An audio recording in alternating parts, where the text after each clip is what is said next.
Special opinion ay tumatalakay sa may subang kasalukuyan at napapanahon. Makapolitika, makaopinyon, makakomentaryo at balita ang programa ay patas sa lahat. Walang kinikilingan, walang tinatampihan, at walang pinapanigan ang programa ito. Ang programa ito ay public service sa kahanginan at trabaho lamang.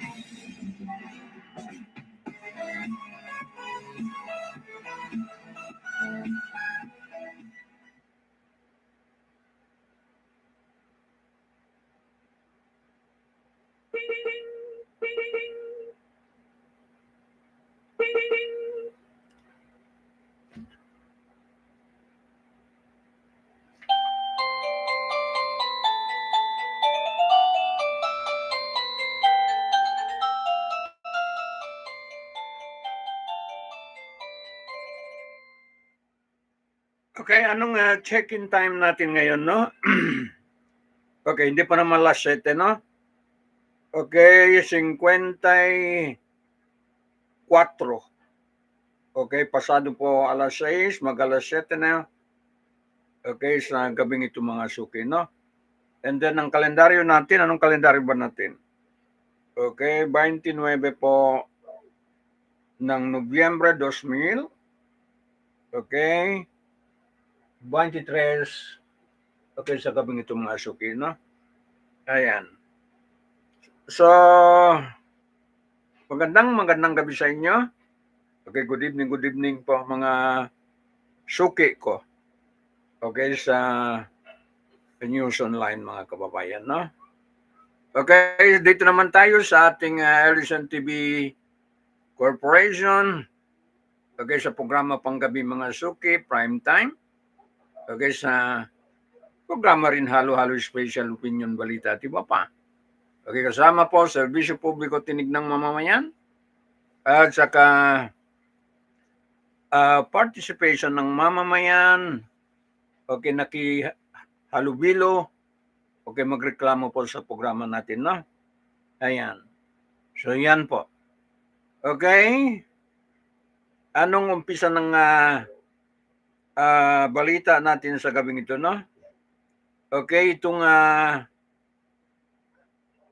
okay, magsumamo na po nila Senator Amy Marcos and then anak po ng Pangulo po, Unica Iha. Okay, itong si Vice President Duterte ay nakiusap po na wag na po payagan po ang okay, ICC. Okay, pupunta pa sa atin dito po mga kababayan, no? Okay, sa assessment ng iba, okay, maaari po magulo po ang situation natin, political situation natin kung payagan natin, no? Papayag ba yan si Tatay Digong magpakulong? Naku, ewan ko na lang mga suki mga kababayan, no? Ayan, hindi yan papayag. Okay, papayag ba si Senator Bato de la Rosa okay, magpakulong yan? Okay, dapat tayo taga Mindanao leader natin, hindi natin pabayaan si Tatay Digong, no? Okay, oras ng kagipitan ay dapat tumulong tayo dahil may pinagsamahan tayo ng matagal na okay, sa kanila mga suki na leader natin. Ayan. So, medyo hindi po magandang dating po mga suki. Okay, kung pipilitin yan ng mga national politician, okay, na ganun po mangyari mga suki, no? Kaya ang suggestion ko na lang, by 2025, mag-election tayo ng midterm, no? Magdamihan tayo ng boto. Ayun man sa demokrasya, no? And then by 2028, sa presidential, okay, mamili naman tayo kung sino po ipapalit po kay President Marcos Jr., no? Para wala tayong problema. Ayan. Huwag na natin gatungan, wag na lang natin gawin po ng mga nakakakuan ba? Okay, naka-contribute po sa kaguluhan mga suki, no? Hindi na natin gawin yon. Okay? Habang gumaganda ang ekonomiya natin, Okay, kahit ganito magulo, at least hindi gaano tayo apektado mga suki, no? Okay, so pakiusap natin, mag-appeal tayo sa mga national politician. Okay, dahan-dahan tayo, no? Dahan-dahan. Ayan. Dahan-dahan tayo. Okay, baka ang resulta po ay hindi maganda mga suki, no? So marami na makikiusap. Ngayon ay si former secretary ng legal counsel si Panel nakiusap din. Marami na. Marami na mga influential personality po ay nakiusap, no? So itigil na natin 'yan. Okay? Baka ang resulta hindi maganda mga suki, no? Okay, hindi namin pabayaan pa si Tatay Digong, no? Kami taga Mindanao. Okay, talagang kwan. Okay, pag-usapang politika wala problema. Damihan ng boto wala tayong problema, no? Pero yung below kwan na hindi po maganda mga suki, no? Okay, pag below ang banat ay below the belt na, okay, hindi po maganda mga suki, no? Ayan. Hindi talaga namin pabayaan, no? Okay? Si Tatay Digong hindi pwede pabayaan mga suki, no? Ayan. Okay, so pakiusap, no?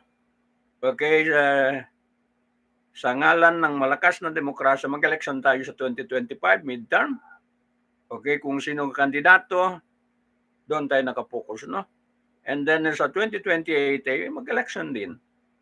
Hindi na po kailangan pa ganun po ay mangyari po mga suki, na. Ayan, pakiusap lang. Okay, ito po.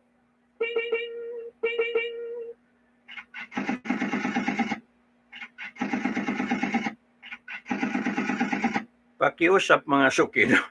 Ayan.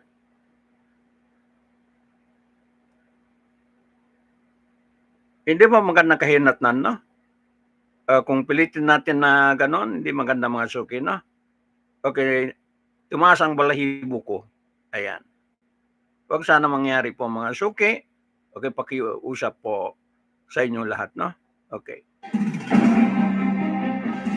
Ang Government Station Opinion Balita ay tumatalakay sa may subang kasalukuyan at napapanahon. Makapolitika, makaopinyon, makakomentaryo at balita ang programa ay patas sa lahat. Walang tinikilingan, walang tinatampisan, at walang pinapanigan ang programa ito. Ang programa ito ay public service sa kakaminan at trabaho lamang.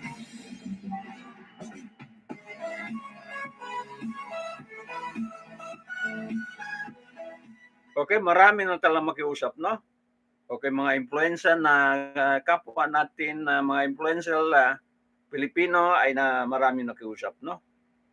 Okay, kasi matindi yan, ang tamaan niyan ay dalawa yan, no? Okay, si Tatay Digong at saka si Bato de la Rosa. Sila pong maipit yan. Ayan. Okay, joke na inflation to keep going down. Ayan po mga suki, no? So ito na maganda mga balita ito. Pababa pa inflation mga suki, no? So ito suportahan natin. Okay? Para hindi tayo maghirap. Ayan.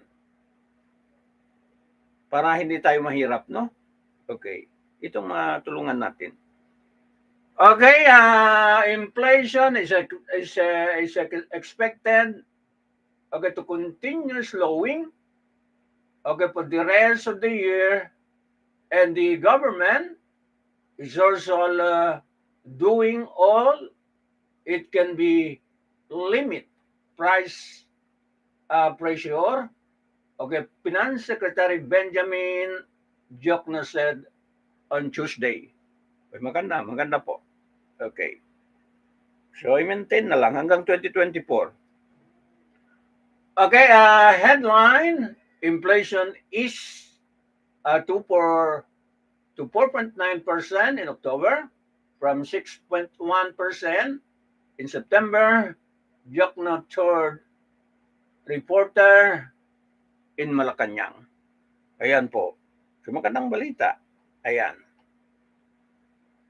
Okay, we are hoping that the November and December inflation will continue to slow down, he added.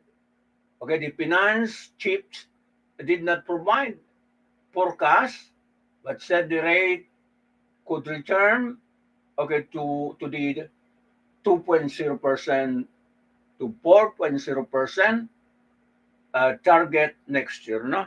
So yan man ang target. Kung ma-reach natin yun, eh di maganda. Okay. It could be around 4% in the second quarter due to base effect, but will end up at the midpoint of the target, okay, range by 2024 and 2025, Jokno said. Ayan. So yan po ang positive balita po mga kababayan, no? Good news. Ayan, kung ma-reach natin yun, no? Okay, magandang balita. Ayan. O, dagdag pa ng balita, no? Okay, in conclusion, inflation is going to be managed well. It will be within the target range of 2 to 4% for the next 2 years. Okay, Jokno also said the government was working to ensure that supplies of a basic commodities were enough to reduce inflationary pressure. Ito ang dapat pagtuunan natin ng pansin, no? Ito ay dapat pagtulungan ng lahat mga suki, no? Para yung inflation ay babalik po sa 2% o kaya 4%, no? Okay, para ay makahanap buhay tayo ng maigi. Okay, we want to improve the production and fill the domestic supply gap through timely and adequate importation based on an ex-ante supply and demand analysis, he said, mga kababayan, no? Sabi po ni Jok, no? Okay, ano ex-ante supply? Hindi ko maintindihan yun. We are applying a science to anticipate the gap between how much is needed by the economy and how much we must export. Okay, we have to do that in a timely manner so that prices are not particularly affected, Jokno said, in both English and Filipino. Ibig sabihin, Taglish. Ayan po mga suki, no? Ayan. Other measure being implemented include the use of a satellite technology to monitor crop production and initiatives to mitigate the impact of the El Nino weather pattern. Darating ang El Nino, no? Which is expected to cut into agriculture production, no? Ayan. So, yan po ang balita mga suki. Investor should be more worried about long-term inflation, say financial advisor. Ayan po mga suki, no? Ayan. Okay, targeted interventions such as subsidies for particular vulnerable sector are also being pursued, he said. Monetary authorities have raised the interest rate with a total of 450 basis points since May of last year to address urging inflation, which hit 14-year high of 8.7% in January 2023. Okay, higher interest rate have weighted on economic growth, which are 5.5% as of the end of September remain below the government target 6.0% to 7.0% target for 2023. Okay, the Monetary Board of the Bangko Sentral ng Pilipinas, which has said that the country's medium-term growth prospect remain largely intact, has expressed support for the government effort to sustain growth through program spending as well as non-monetary intervention measure against inflation, mga suki na. Ayan. So yan po ang pangalawang balita natin, mga suki na. Okay, sandali mag-push po natin para makabawi po ang boses natin, no? Ayan. Ang gobyerno special opinion balita ay tumatalakay sa may subang kasalukuyan at napapanahon. Mapapolitika, mapatinon, mapakomentaryo at balita ang programa ay patas sa lahat. Walang kinikilingan, walang kinakampihan, at walang kinapamigan ang programa ito. Ang programa ito ay public service sa kahanginan at trabaho lamang.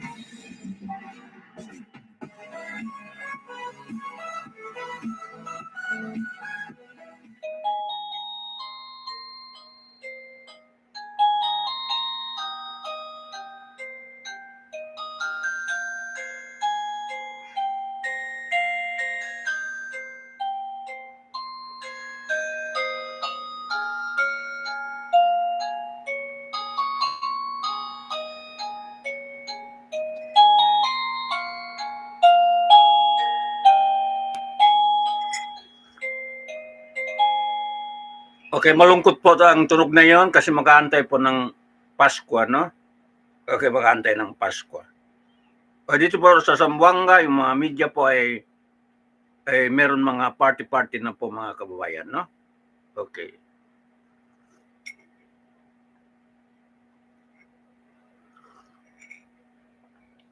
Okay, party na po ang mga mga organization po ng media rito sa Zamboanga, no? Okay. Nalaman ko kanina habang nagkape-kape ako roon sa Boss Cafe. Okay, may mga feedback sa atin, mga suki, no? Okay.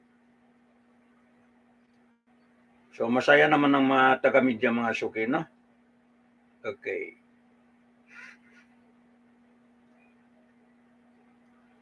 Ayan, the Commission on Election, the title, no? Hindi natin nabasa ang title. Sorry po. Okay. Okay, Smartmatic disqualified from COMELEC procurements, Garcia said. Okay, hindi na po pinayakan ng Smartmatic, no? So anong ipalit natin? Okay, yung sa US technology, hindi ba pipitsugin? Okay, kahit mahal, okay, maggastos tayo ng mahal, basta ba garantiya, mga suki, no? Okay, parang walang pagdududa. Ayan. Okay, the Commission on Election, COMELEC, has disqualified service provider Smartmatic from all procurements. COMELEC Chairman George Garcia announced Wednesday, okay, we disqualified Smartmatic to participate in all COMELEC procurement. Garcia's third reporter in a Vibe message. Okay, the COMELEC chief announced that after the weekly and bank session of the full body, no? So, decision po ng member ng commission, mga suki, na? Okay, ang Smartmatic ay hindi na po pinapayagan makasali pa. Okay, the petition against Smartmatic was filed by the former Department of Information and Communication Technology Chief, itong General ito, no? Chief General Eliseo Mijares Jr. Okay? Augusto Okay, Augusto Cadalina Lagman. Okay, Franklin Fay Loga, Isaac, and Leonardo Olivero Odona on June 15, no? Ayan. So, yon po ang mga mag-file ng petition, no? Ayan. They claim that Smartmatic failed to comply with a certain minimum system capabilities that resulted in a serious and a grave irregularities in the transmission and receipt of election return during the 2022 polls. According to the NBank, a resolution on the petition against Smartmatic, the service provider was disqualified due to the bribery allegation against a former COMELEC chairperson, Juan Andres Andy Bautista, no? Okay. In exchange for awarding a contract for election, machine to Smartmatic Corporation. It was revealed that Bautista established a foreign shell company which was used to receive bribe payment from Smartmatic. The charges against Smartmatic and the former chairman Bautista are on public knowledge and tend to cause speculation and distrust in the integrity of the electoral process, the NBank resolution read. Ayan, no? So, yan pong nangyari po mga suki, no? Okay, mahabang news ito. Okay, basahin po natin, no? Okay, para sa kaalaman po ng publiko. The Comelec Bank noted that the gravity of the allegation related to bribery and compromised procurement processes and recognized the imminent threat to the strength and integrity of our democratic processes. Iyon po mga suki, no? Ayan. Sa demokrasya mga suki, no? Para ma-maintain. The Comelec and Bank cannot overlook the serious unresolved allegation against Smartmatic related to previous election, although this allegation stemming from the incident potentially spanning at least 3 election cycles have not been conclusively proven their gravity and potential to damage public trust, warrant the Commission and Bank of a proactive measure to safeguard the integrity of election and democratic institution, it said. Magaling talaga Pilipinas, no? Ayan. The poll body in their authority to disqualify a potential bidder from participating in any procurement processes by citing section 2 cross parentheses of the Article 9 of the 1987 Constitution and the Supreme Court decision in several cases, no? Ayan. So ano pa? Okay. Ubusin to natin ang balita ito. Maganda. No irregularities in 2022 polls. Comelec also clarified in its decision that no irregularities attended the conduct of the 2022 national and local election as alleged by the group of Rio, General Rio. Ayan. Sige. Apart from the previous explanation on the alleged of consistency in the ratio of transmitted result, the use of a single IP, and alleged discrepancies in the transmission and election return.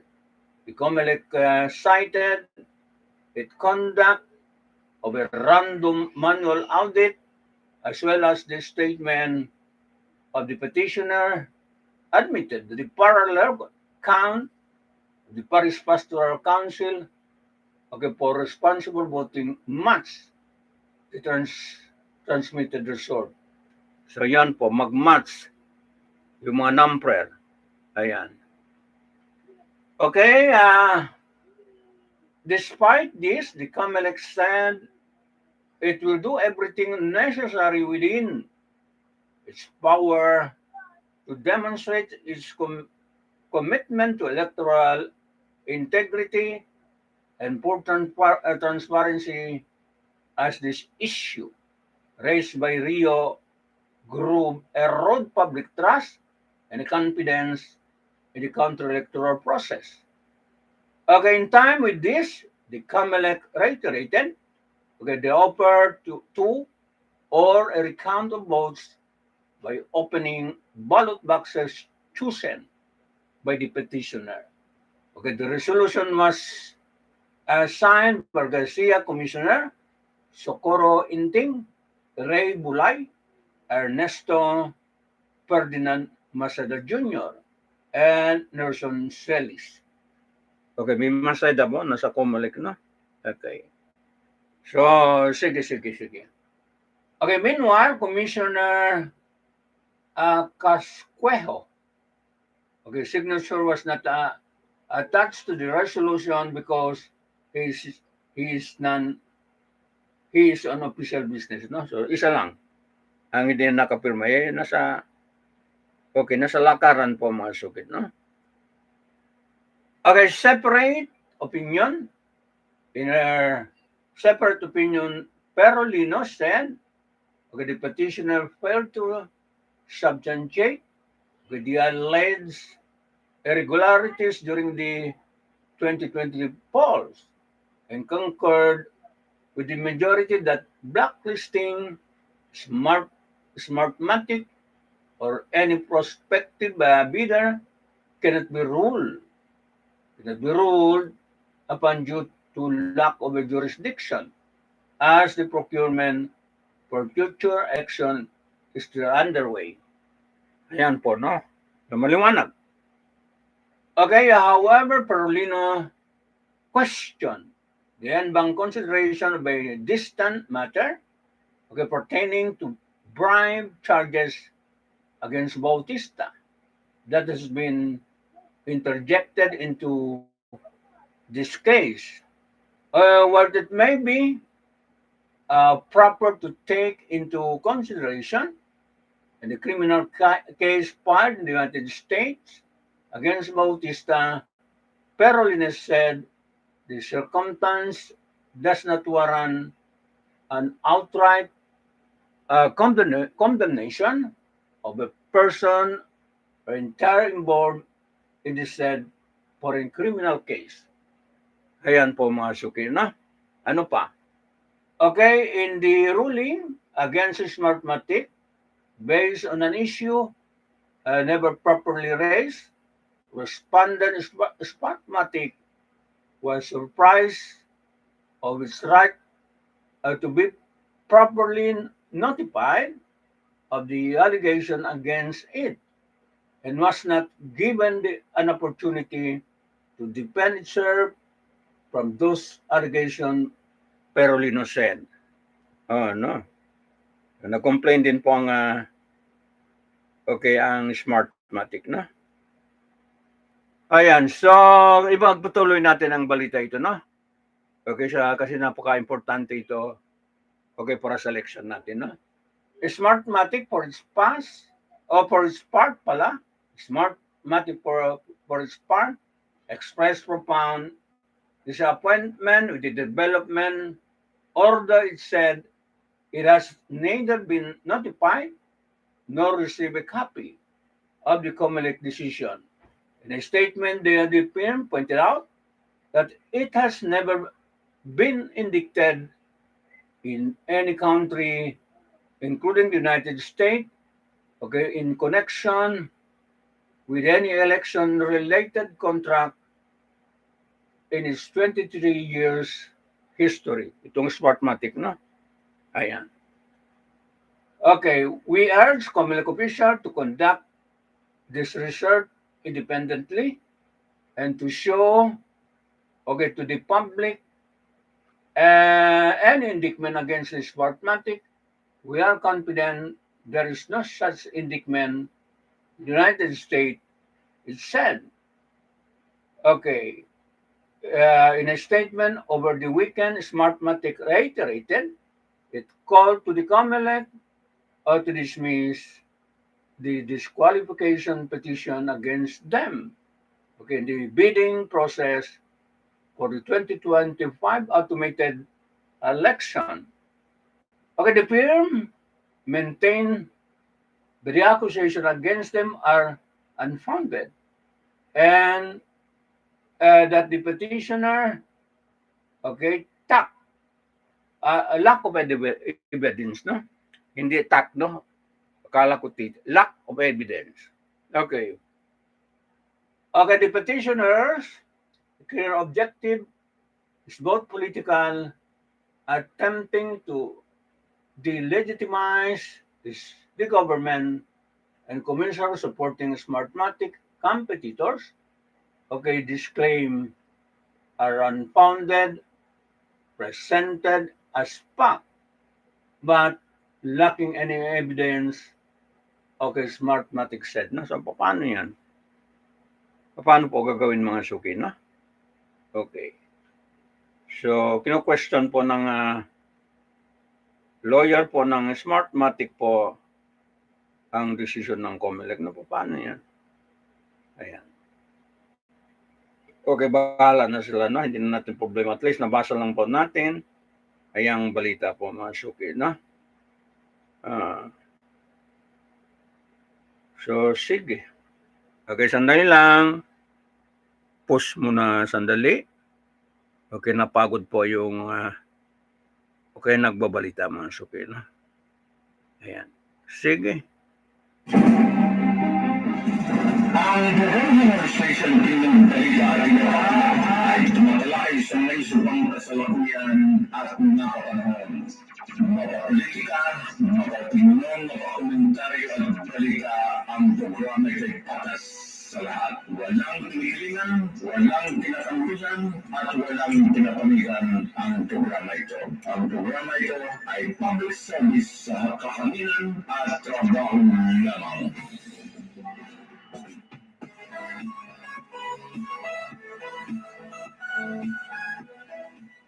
Okay, pahinga muna ng mga 3 minutos mga suki. Sandali lang, no?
Okay, nakapahinga na po. Sandali lang, no?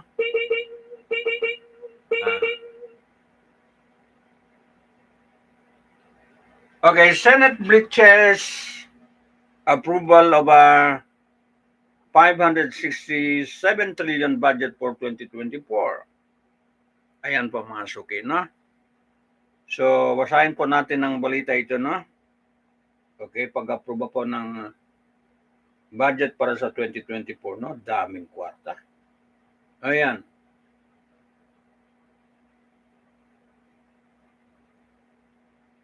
Okay.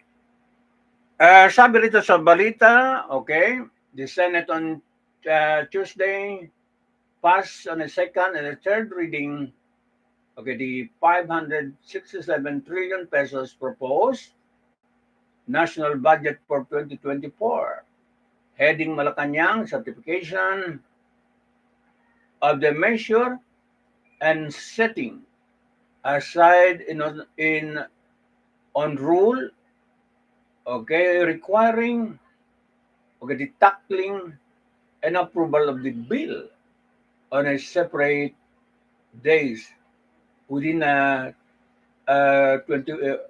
with the 21 affirmative votes and one abstention. Okay, Senator approved House Bill number 8986 or the 2024 General Appropriation Bill, with the final version marked, okay, by the increases in the proposed funding for external and internal security, food security, and education. Senate Minority Leader Aquilino Pimentel III abstained, okay, supposedly to register his continuing objection to the propriety of the use by the executive branch of treating the budget as a certified measure. Okay. Si Coco Pimentel hindi bumoto lang na. I will not object anymore. I will just manifest my continuing objection to the use of a presidential certification of the budget when I do not see an emergency or a calamity which will be addressed by the certification, he said. Okay, sibling, okay, Pia and Alan Peter Cayetano were absent. Okay, so dalawa po ang absent mga suki, no? Okay. And then isang mag-abstain. So, yan po ang historya po ng budget for 2024, no? Kung anong oras na natin mga suki. Okay, tingnan nga natin ang oras. Okay. Meron pa, pwede pa po mga suki, no? Okay, sandali lang. Hanapin pa natin ibang balita.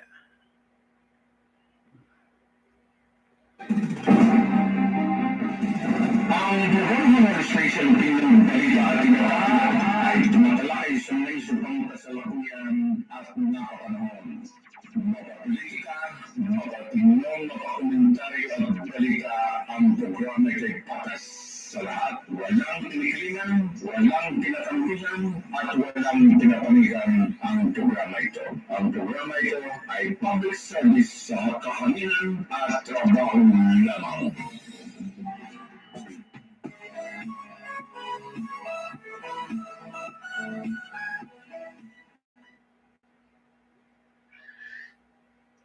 Okay, Department of Finance presses tax reform to cut budget deficit. Ayun ang pinaka-problema po itong budget deficit, no? Okay, ano mga reforma po ng tax ay Secretary Jock na dapat kailangan, no? So, basahin po natin ang okay, ang balita ito, mga kaibigan natin, no? Okay. Ganito lang mga balita, makuha naman. Okay, may clear ng ganito, kuha na yan eh. Okay, Manila, Philippines, Department of Finance, DOM, research President Ferdinand Marcos Jr. to prioritize several tax reform in order to narrow the fiscal policy. In a palace briefing on Tuesday, Department of Finance Secretary Benjamin Diokno disclosed that he talked to Marcos in a sectoral briefing about the matter. He said the government does not want to borrow too heavily from abroad. We asked the president to act on the following requests. These are some tax measure. But value-added tax on digital services, excise tax on a single use of a plastic. Use of plastic na. Okay. Ayan. This is for the climate change proposal. Diokno said, read. PS, Philippine budget deficit since further. Narrowing in 2023, 2024. This is bad on digital services. This is based on a fairness because if you buy from a brick and a mortar store or regular store, you pay back. Why don't you just pay for the digital service? He also pointed out, speaking on the mix of English and Filipino Taglish, while Diokno advised against borrowing externally, he still emphasized the country's debt to gross domestic product ratio is good as it is lowest among nation in the Southeast Asia, no? Pero news kaninang umaga ay laging tayo sa investment mga suki, no? At saka Malaysia mga suki. Laging behind, no? Yung news kaninang umaga. So, yan ang pag-aralan po. Paano tayo makabawi mga suki, no? Okay, anong oras na? Okay, 36 minutos po. Parsado na po. Okay, alas 7 mga kababayan, no? So, ano mga gawin natin para makapantay tayo sa mga Vietnam, sa Thailand, sa Indonesia mga suki, no? Napag-iwanan tayo. Ayan. Ayan. Okay, ang CEC Bail plan to block Binance in the Philippines, no? Mabuti. Mabuti muna. Okay, Mandaraya mga suki, no? Ayan, mabuti muna yan. Ayan. So, i-block muna po sa Pilipinas po ang Binance. Okay.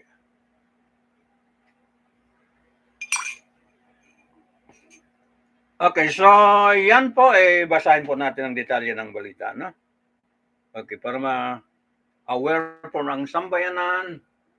Okay, huwag muna po mag-invest sa Binance. Okay, the Security and Exchange Commission on Wednesday warned the public against using cryptocurrency exchange Binance. This is weird. It's planned to have the platform blocked in the Philippines, no? 2 beses na ko po naloko mga suki, no? Itong cryptocurrency. Okay. Inutang ko pa ang pera yun hanggang ngayon ay binabayaran ko mga suki, no? 2 beses ako naloko. Ayan. Okay, in line with its advisory, the SEC said that it would ask the National Telecommunication Commission, the Department of Information and Communication Technology, to block access to Binance because it was not authorized to sell or offer securities na. Okay, inutang ko pa ng pera po para lang ibig sabihin maka-invest doon, no? Mabuti hindi naman malaki. Ayan. Okay, this will prohibit user from accessing the website and its application were inside the country, the Security Exchange Commission, na? Okay? So yan. 2 beses na ko naloko itong mga suki, na? Okay. Yung isa si Pride, sino ba yung si Pride? Yung nasa US? Ayan po. Okay. Okay, the removal of the access in the Philippines is expected to take effect within 3 months after the issuance of the advisory in order to give the Filipino investor who have holding the Binance to close their position and take out their investment. Ako, wala na, hindi na nakuha. Hindi na ma-open. Ayan po mga suki, na. Hindi na po ma-open ang aking accounts. Paano ko pa makuha ang pera ko? Ayan. Okay, the Security Exchange Commission said it already requested Google and Meta, okay, to prohibit online advertisement from Binance appearing to user in the Philippines. Okay. Okay, this section that Binance was not authorized to sell or offer securities to the public in the Philippines pursuant to Republic Act number 8799 or the Security Regulation Code, RRC. Okay, short for command Binance stored GMA, News Manila Online, okay, News Online, that it acknowledged respected the statement made by the Security Exchange Commission. No? At Binance, we are committed to aligning with the applicable regulation under a new leadership. We have taken proactive steps to address the Security Exchange Commission concern. It is statement said, no? Okay, mga 20,000 na ang investment ko sa dalawa po mga kababayan, na. So wala na, TY. Hindi na ma-open po ang accounts, no? Ewan ko bakit hindi ma-open. So mga 20,000 yun. Ayan. So, wala na, TY na. Okay mga suki. Ang oras natin, okay, 41 minutes past 7 p.m. mga suki, na. So yan. Kaya tayo mag-invest ito, kailangan mag-ingat mga suki, na. Hindi matodas lahat po ang pera natin. Hindi na ma-recover. Ayan. Ang programang station ng balita ay tumatalakay sa may subang kasalukuyan at napapanahon. Makapolitika, makatinong, makakomentaryo at balita ang programa ay patas sa lahat. Walang tinikilingan, walang tinatanggihan, at walang tinapanigan ang programa ito. Ang programa ito ay public service sa kakaminan at trabaho lamang.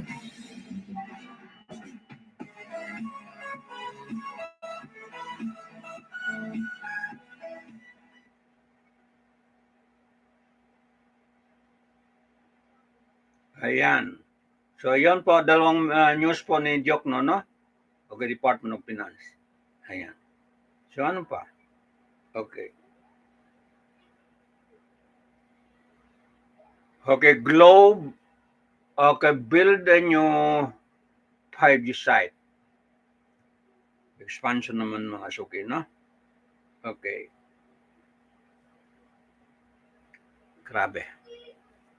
Okay, sandali lang, no? Okay, mag-pause muna ako.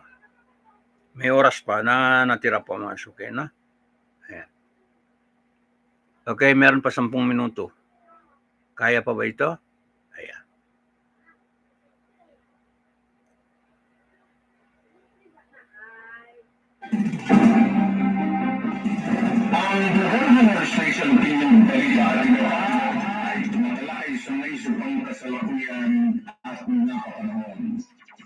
politika, mapapinyon, mapakomentaryo at balita ang programa ay patas sa lahat. Walang tinikilingan, walang tinakampihan, at walang tinapamigan ang programa ito.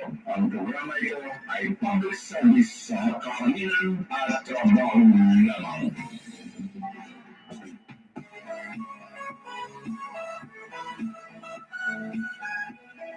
Okay, kahirap po maghanap ng pera and then yung iba ay okay, sine-checkwa lang.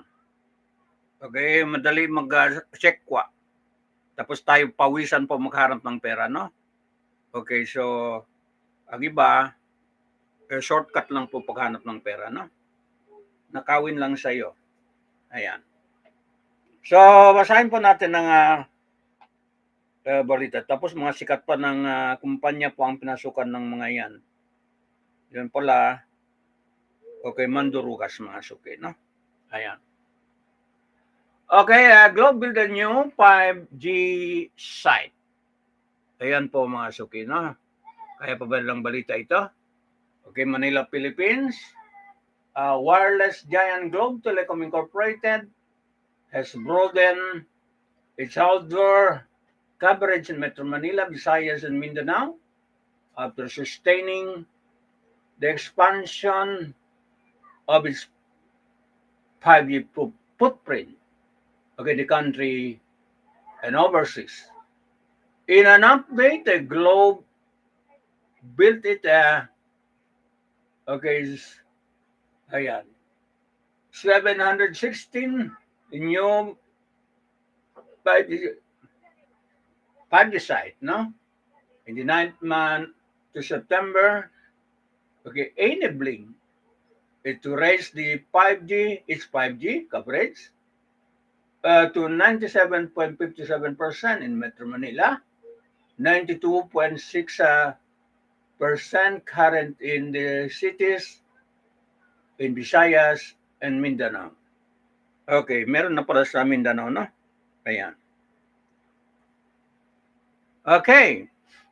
Okay, Globe managed to reconnect more than 5.2 million devices, okay, to the 5G network in September alone, signifying the growing adoption of the technology among Filipinos abroad. Globe expanded its 5G partnership with a total of 156 carrier operating in 82 destinations. This way, the telco subscriber may access the internet via 5G even when they are overseas. Oh, no? So, Globe yun. Ayan. Pwede na maka-access, no? Okay, recently Globe has brought its 5G service to Alan Island, Crete, anong Crete? Croatia, okay, Guatemala, India, Kazakhstan, Lao, PDR, Nigeria, Peru, Romania, okay, Seychelles, and South Africa. Also, Globe offer 5G connection to foreign national visiting the Philippines. Okay, Globe Chief Customer Experience Officer Rebecca Rebecca Eclipse. Okay, Rebecca Eclipse said the telco want Filipinos to adopt 5G given the opportunities that the technology open for customer na. Okay, when compared to 4G, 5G provide a consumer with a faster speed and lower latency, okay, resulting in a gamer running another website loading quicker among others. Hindi naman ko mag-game mga suki, no? Ayaw ko mag-game. Pero maraming game po pumapasok, no? Okay. As of September, Globe has spent 54 billion pesos for capital expenditure. Tinatawag po CAPEX. Okay, sa mga malaking kumpanya, no? Okay, primary network built to meet the growing data requirement across the Philippine mga suki, no? Ayan. So, yan po ang balita po, expansion po ng Globe sa 5G, no? Ako gumagamit naman ko ng 5G. Pa-check up ko nga sa Globe mga kababayan, no? Hindi pa ata. Pero ang SIM card to 5G na, no? Ayan. Kailangan check up natin. Ano, wala nang oras? Wala na siguro. Okay. Wala na po. Okay. Meron pa isa, no? Okay, isang balita pa. Pwede pa. Ayan.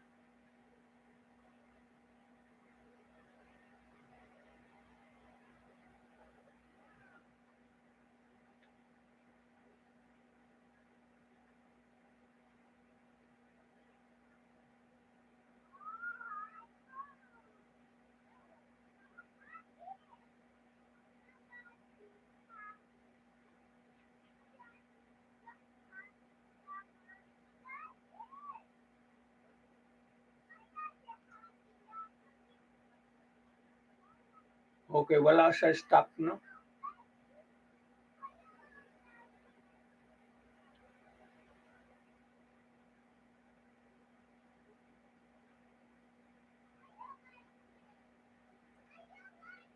Okay, sa budget po ni Inday Sara po mga suki, no?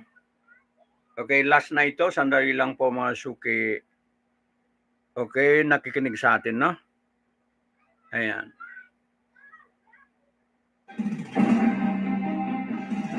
Ang gobyerno ng station ng Balita ay tumatalakay sa may subang kasalukuyan at napapanahon. Mapapolitika, mapapinyon, mapakomentaryo at balita ang programa ito'y patas sa lahat. Walang kinikilingan, walang kinakampihan, at walang pinapanigan ang programa ito. Ang programa ito ay public service sa kahanginan at trabaho lamang.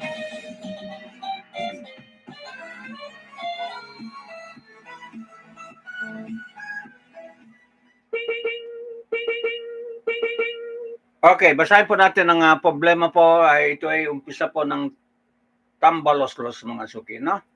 Okay, basahin po natin ang detalye ng news. Pimentel Office Office of the President over 4 billion canpi Intel funds for 2024 intact in a Senate budget version. 4 billion, no? Akala kay OB. Kay OP pala ito, Office of the President. Ayan. Okay, tingnan natin po, no? Akala ko kay OB. Okay, the Office of the President, OP, over 4 billion proposed confidential and intelligence fund, CIF, for 2024 remain intact of the Senate version of the national budget for next year. Senate Minority Leader Aquilino Coco Pimentel said on Wednesday. Ayan. So, okay. Of course, no one dared to touch the confidential intelligence fund of the Office of the President, Pimentel said in a Viber message when asked about the purpose to reduce the intelligence fund of the Office of the President.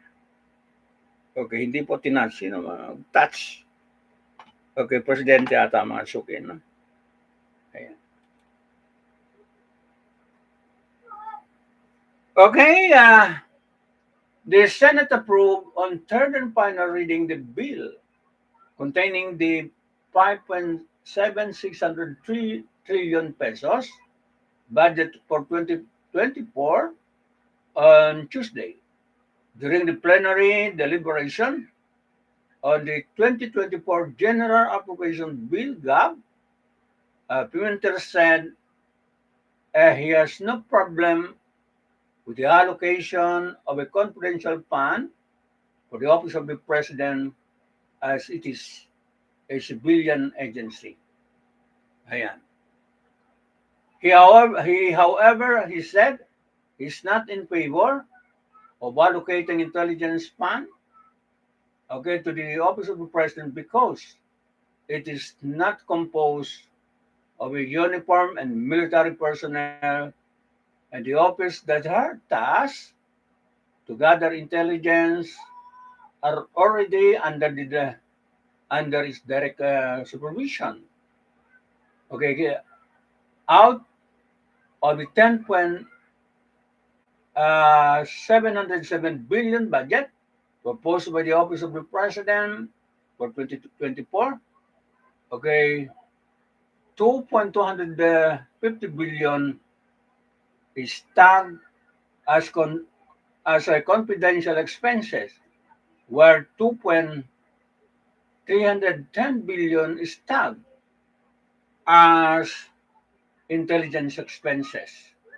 Okay, meanwhile, Senate Finance Committee, Chairman Senate Sani Angara confirmed that the chamber version of the 2024 budget bill adopted a special provision banning the use of a contingency fund to augment civilian agencies' confidential fund. So, maliwanag po mga kababayan, no? Ayan. Okay, so continue lang. It was Senate Deputy Minority Leader, Risa Hontiveros, who proposed such amendment, to the 2024 GAM during the plenary, debates, the transfer of a 125 million contingency fund from the Office of the President to the Office of the Vice President Confidential Fund in 2022. Earlier, several agencies either waived or asked the Senate to reduce the confidential fund. Among them, the Office of the Vice President, Department of Education, and the Office of the Ombudsman. Ayan po mga suki, no? Ayan.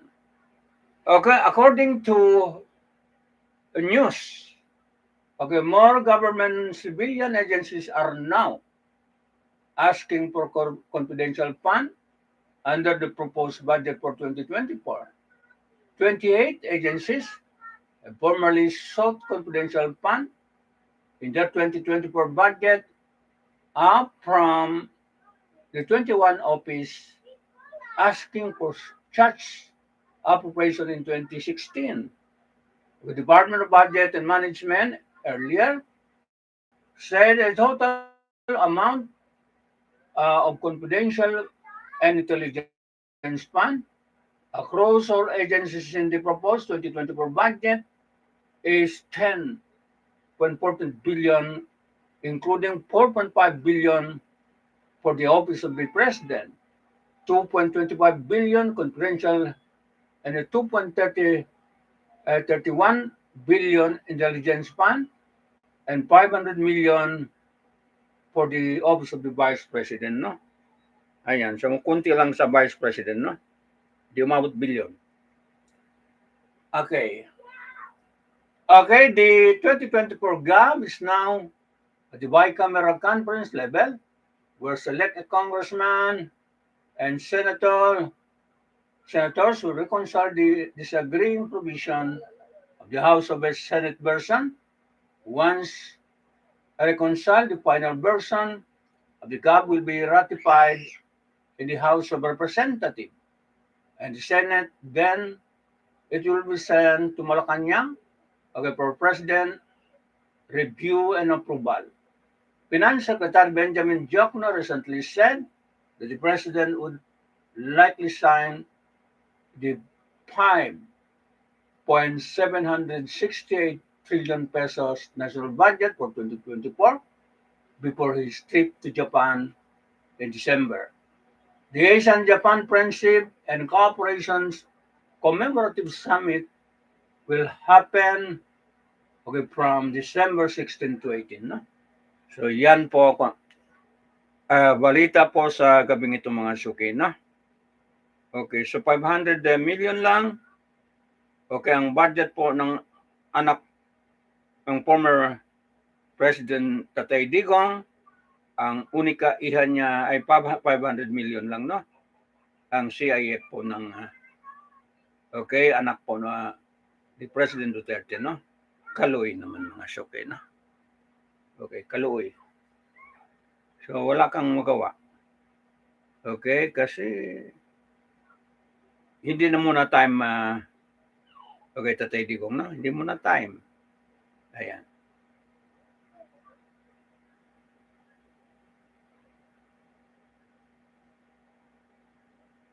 Okay, kung hindi lang kamali po decision si Inday Sara, siya pong presidente ngayon. Okay, so kamali lang na. Nakakamali lang. So okay na ba? Okay, 500 million barya lang po mga suki, mga kababayan na. Okay, ganun talaga ang politika. Kung hindi ka malapit sa kuha, wala talaga. Okay, sandok-sandukan ka lang kunti. Pero kung malapit ka doon sa kuha, sa kusina, okay, malaki ang kanin lagay mo sa plato, no? Ganun lang yan eh. Ayan. So, sorry na lang. Okay, ganun talaga ang politika. So, tingi-tingi lang po pag hindi ka malapit sa kuha, no? Ayan, kung sa kuha ka, tiba-tiba ka. Ganun po ang buhay ng politika, no? Okay, paalam ako sa gabing ito mga suki. Ito po mga suki, no? Okay, katapusan, pag ito na, katapusan na po ng news ko.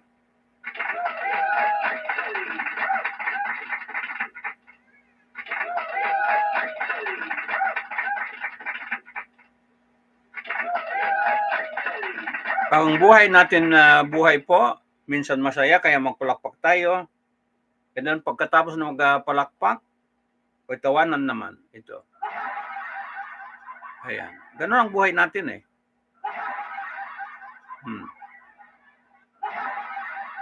Okay. Kaya huwag ka seryoso. Sa dito sa mundo, huwag ka seryoso. Laro mo lang. Kasi pag seryoso ka, madali ka mamatay. May stress ka. Laro-laro lang ba? Ayan. Laro-laro ka lang dito. Kaya minsan naman pagkatapos yon, tapos natin magtawanan, and then kantahan naman. Ganun yan eh. Okay, magkanta tayo.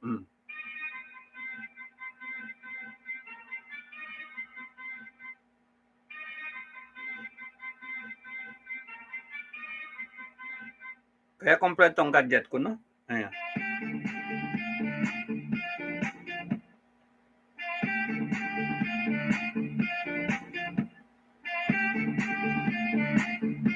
Tapos pagkatapos yun, tapos na, magkantahan lahat. Dito naman tayo, magbakbakan naman. Ganon. Kasi may mga violence rin tao sa daigdig mga suki. Ganon. And then pagkatapos ng magbakbakan, magbigay naman ng information kami mga media. No? Ito na. Information na yan. And then pagkatapos ng information, may mga press na. Ito. Ayan.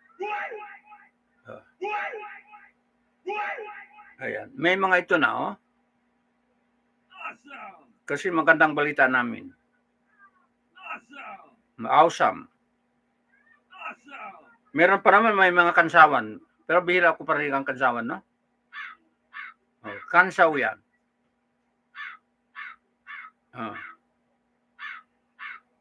Ito, kansawan. Kaya, kompleto po itong tunog ng kwan ko, no? lahat. And then paalam tayo mga suki mga kababayan dito po sa Consolidated News natin. Dala po ng ADLSNTV Corporation, produce po ng Mind of Global Food Lines mga suki. No? Sila po dalawa ang magtulong-tulong po para hindi mawala. Okay, ang news natin hanggang makaya po mga suki. No? So dalawang kumpanya yan magtulong-tulong po mag-produce ng balita ito. No? Ayan. At saka magpasahod pa ng mga tauhan niya itong dalawang corporation mga suki, no? Okay, may akala niyo may may mga sinasahur nito. Ayan. So, yan po. Okay, ang sabi po ADLSNTV Corporation in the heart of Filipinos. Okay, kasama po global citizen kasi maraming nakisali sa ibang mga lupalop ng daigdig. At saka itong Muslim Ummah mga suki, no? Magmamahal po sa ating mga programa. Okay, and para sa lahat, wala po pinapanigan. Always neutral lang, no? Okay, ang ating programa. Okay, so dito po nagtatapos ang balita natin sa gabing ito. Okay, marami na po na mga appeal na huwag man papuntahin dito ang ICC, no? Kasama na ako nakiusap po para hindi lang tayo magulo mga suki, no? Yun ang pakiusap ko. Para tahimik tayo and then hanggang 2020, 2025 mag-election midterm. Okay, election paramihan ng boto. Okay, sa democratic institution, no? And then sa 2028, mamili naman tayo kung sino po ilagay Pangulo. Ayan. So, yan po ang katapusan ng balita natin. Huwag na tayong magulo. Okay, iayos lang ang ekonomiya natin, no? Para parehas tayo makinabang. Kahit na ako naloko sa cryptocurrency, hindi na ako titigil po maghanap buhay, no? Okay, hindi ko titigil. Okay, hindi naman kunti lang nakuha mga suki, no? Hindi ako titigil din. Kasi hanap buhay. Paano ka makasurvive kung hindi ka maghanap buhay? So, yan po ang balita natin mga suki. Okay, sa gabing ito. Okay, babalik tayo bukas. Okay, this has been Abs Damahan lamang po, no? Bye-bye na. Pagkita-kita tayo bukas naman. Maaga. Okay. Bye-bye na, no?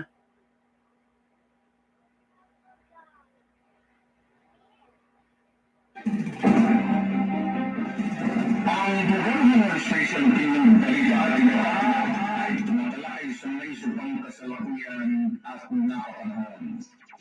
Politika, mapagtinong, makakomentaryo at balita ang programa ay patas sa lahat. Walang kinikilingan, walang tinatampihan, at walang tinapamigan ang programa ito. Ang programa ito ay public service sa kahanginan at trabaho lamang.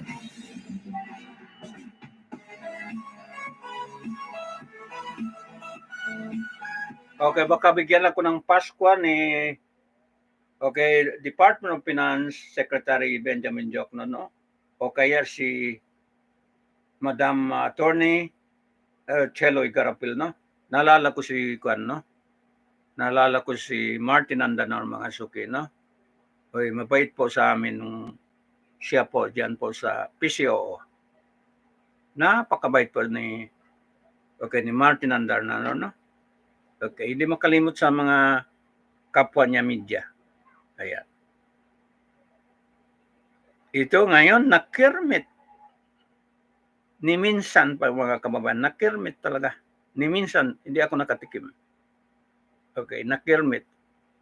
Nung panahon ni Tatay Digong, okay po ang mga buhay-buhay namin, no? Ayan. So, ito wala tayong magawa. Nakirmit. Ilocano kasi.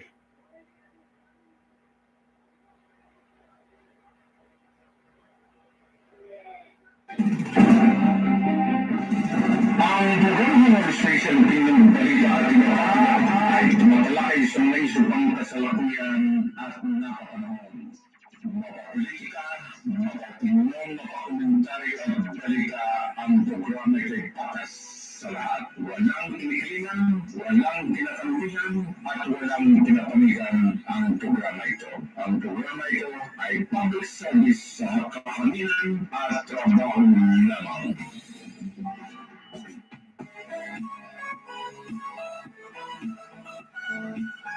Okay, buong gamit ko doon sa Cotabato City galing po kay Martin Andanarion, no?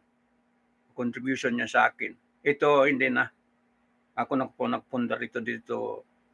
Okay, sa news center. Ako na ito kompleto.